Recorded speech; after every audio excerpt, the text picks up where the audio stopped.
General Wade and his deputy, Colonel Caulfield, built this military road in 1700 with the intention of suppressing the unruly Highlanders, finishing about 1760. This is part of the Wade-Caulfield Road outside Gilmston, Perthshire, near the entrance to Minnie Castle, leading to the beautiful Sma Glen, 10 miles northeast of Crieff.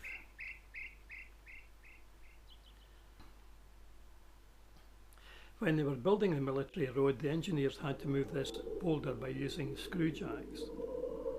Beneath, they found a stone cist filled with burned bones and a few bronze fragments.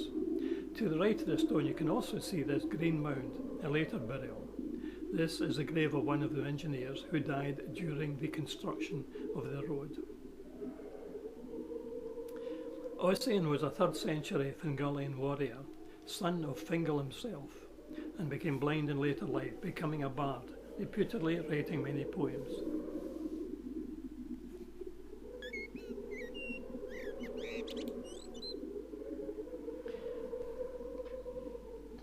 You can also see part of the structure of the Bronze Age burial site.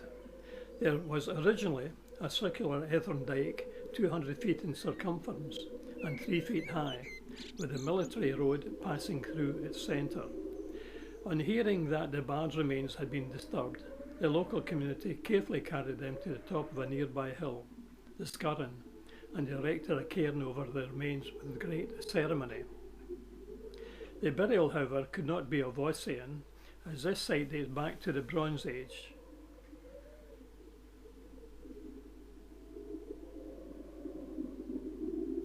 This is the Scurrin. Wordsworth said in his poem on the Sma Glen, "Yet happy feelings of the dead, and therefore was it rightly said that Ossian, last of all his race, lies buried in this lonely place."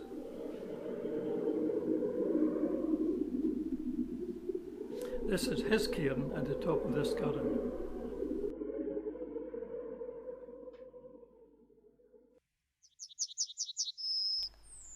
Now, walking west to Newton Bridge and up West Glenamon to Coinachin Farm in Ochnafree, this area is full of an almost palpable ancient history.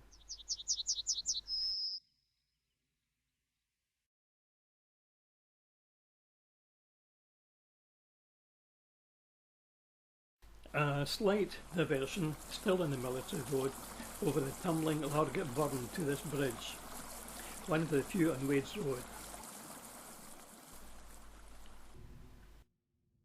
This is a row of derelict shielings called Craignavel, higher up from the road, still looking west.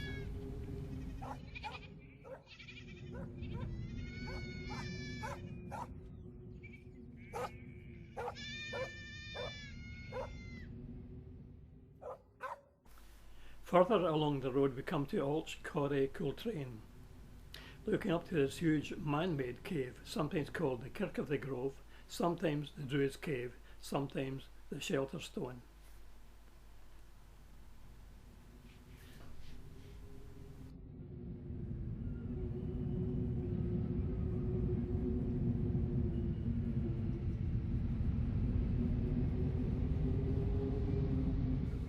A close-up of what some believe to be an ancient chapel, with the Druids Cave in the background. And panning round to the cliff on Ochnafree Hill, which has the Thief's Cave marked in the Ordnance Survey map.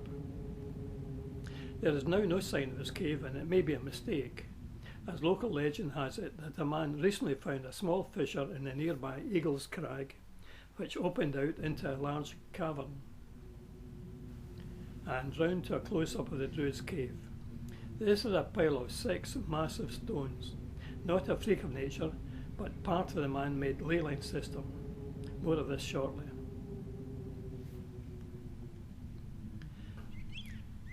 Inside the cave, a shepherd told me years ago that he entered this cave on a blistering hot summer's day without a breath of wind, and was appalled when he heard it emitting a low-frequency humming sound. His collie lay outside, petrified with fright.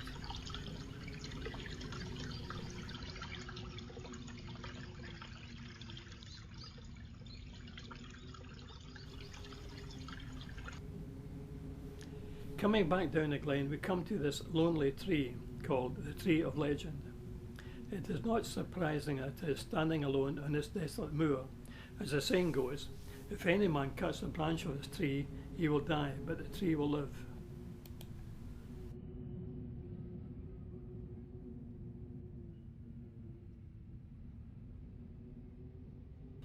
Back into West Glenarmouth, travelling towards Auchnifree House, is this old schoolhouse made of corrugated iron. In a rainstorm, the noise was so loud that the teacher couldn't be heard. It is surrounded by trees, as Colonel Whitaker, who owned the big house, did not want to see the children playing. He was buried on a tiny island on the nearby Glensharvie burn.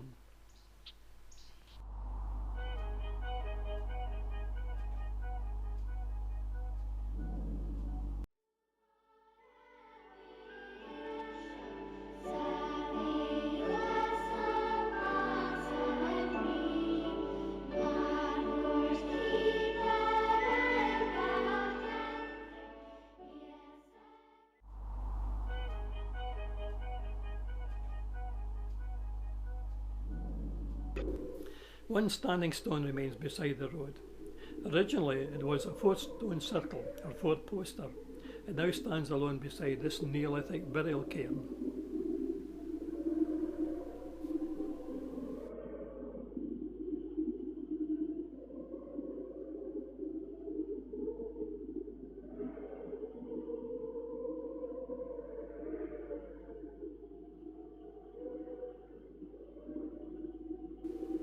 And this is a sheep stall, built to commemorate the millennium by the shepherd Mr. Dawson, to show the superb skills and hard work by the drystone dykers of old.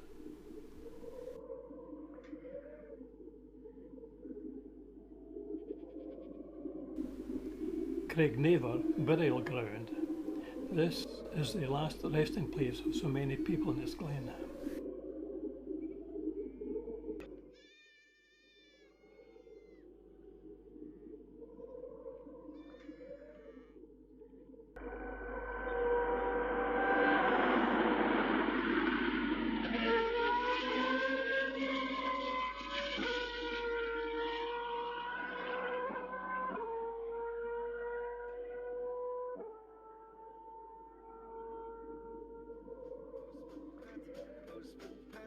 Postman Pat and his black and white cat. All the birds are singing, the day is just beginning. Pat feels he's a really happy man.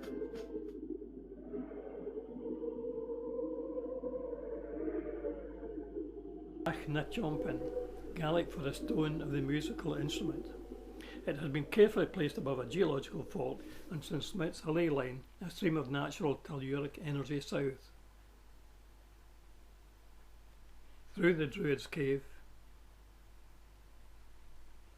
then Ochtertyre Burial Ground, which had been carefully placed above the powerful Highland boundary fault,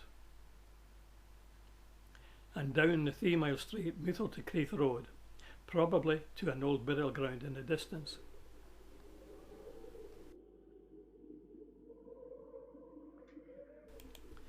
Stoke Chapel, well up this glen, with a war memorial commemorating the dead of the First World War in this once thriving glen.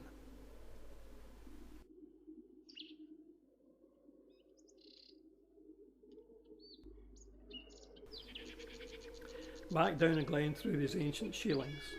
At the top of the hill in the distance is Doon Moor, Gaelic for Big Fort.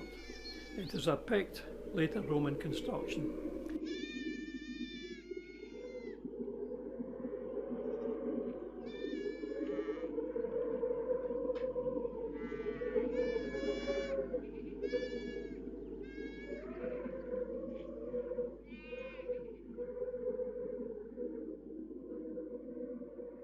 This is the summit cairn on top of Doon Moor.